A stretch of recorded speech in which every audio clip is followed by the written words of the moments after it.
काल में लंबे समय के अंतराल के बाद बच्चे फिर से स्कूल पहुंचे हैं। ऐसे में बच्चों में स्कूल जाने का खासा क्रेज देखने को मिला।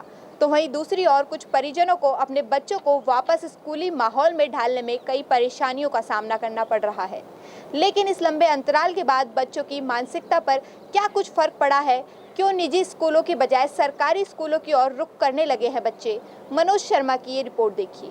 नमस्कार, आप देख रहे हैं द पीपल वॉइस और आज हम हमारे एजुकेशन टिप्स को लेकर आप पहुंचे हैं जयसिंहपुरा ग्राम पंचायत में, जहां पर एक बार फिर से जानेंगे स्कूल प्रिंसिपल से कि बच्चों का जो मानसिक विकास है वो कोरोना काल में कहीं रुका है या किसी भी तरीके से अफेक्ट हुआ है कोरोना की वजह से, या बच्चों में या उनके जो परिजन में उनमें किसी प्रकार का डर है स्कूल आने में।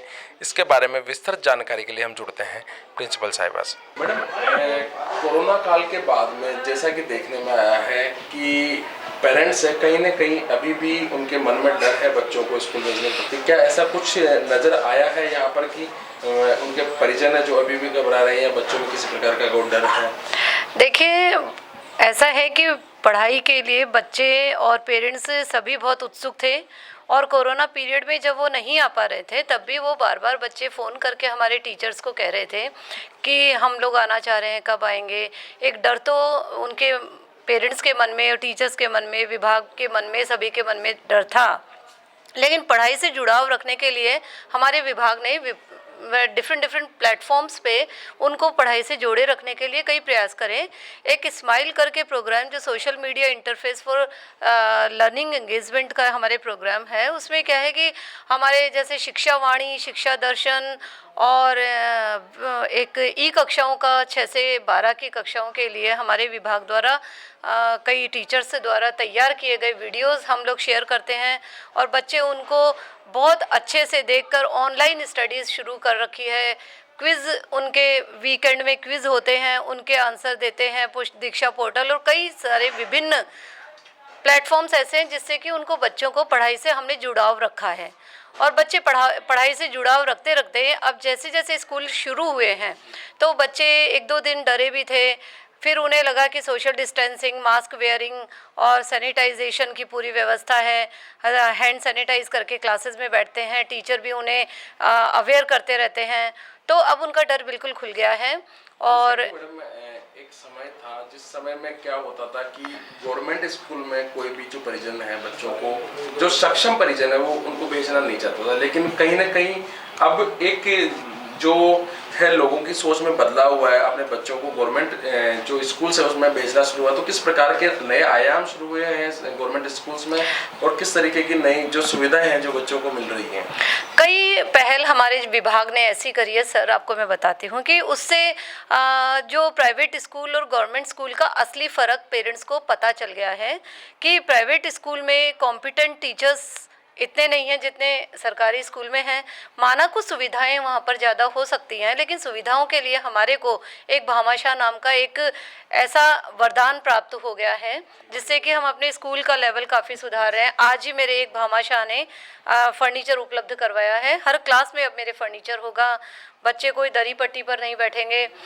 आप मेरा परिसर देखिए, एकदम साफ़ सुथरा, जितना कि आप इतना परिसर शायद किसी प्राइवेट स्कूल में या बहुत मुश्किल से मिल पाता है।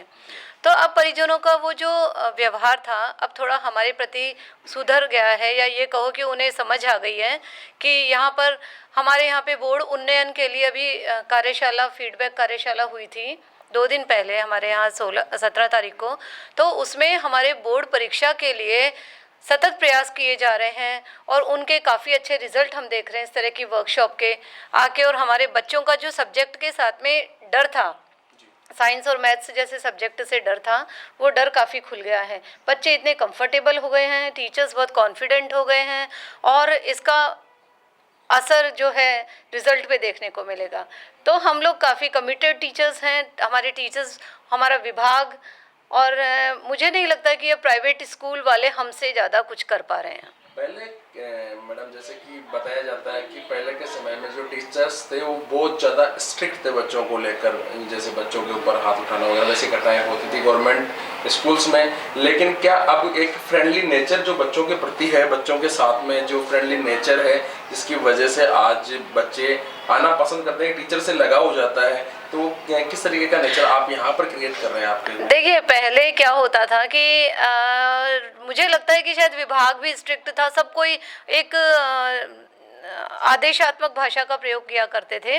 अब आपको मैं बताऊं कि हमारे यहाँ जो इंस्पेक्शन होते रहते हैं टाइम टू टाइम और बहुत फ्रीक्वेंट इंस्पेक्शंस हो रहे हैं, तो वो इंस्पेक्शन का नाम भी हमारे बदलकर संबलन अभियान हो गया है। तो वो सपोर्ट करने आते हैं। अब हमारे जो अधिकारी हमें चेक करने आते हैं, वो चेक करने नहीं आ रहे, वो हमें सपोर्ट करने आ रहे हैं, हमें बताने आ रहे हैं कि आप इस तरह से इसको करो तो आपकी ये समस्या सॉल्व हो जाएगी, आप इस तरह से। तो उनका एटीट्यूड हमारे लिए बहुत कोऑपरेटिव हो गया है और हमारा एटीट्यूड बच्चों के लिए, हम अब बच्चे को टच तो करते हैं लेकिन डंडे से नहीं, उनके मन को, हम उनके मन को टच कर रहे हैं, हम उन्हें बिल्कुल फ्रेंडली एनवायरनमेंट दे रहे हैं। बच्चे हमारे टीचर्स से बहुत जुड़े हुए हैं और मुझे नहीं लगता कि वो पुरानी बातें अभी एप्लीकेबल हैं, ना तो वो एप्लीकेबल हैं और ना ही हमें वो अप्लाई करनी चाहिए। मतलब बच्चों का एक फ्रेंडली नेचर जो टीचर्स के साथ होना चाहिए। बिल्कुल एकदम जैसे कहते हैं ना कि बच्चे अपने, यहाँ तक कि कई बार घर की बात भी हमारे टीचर्स से शेयर कर लेते हैं।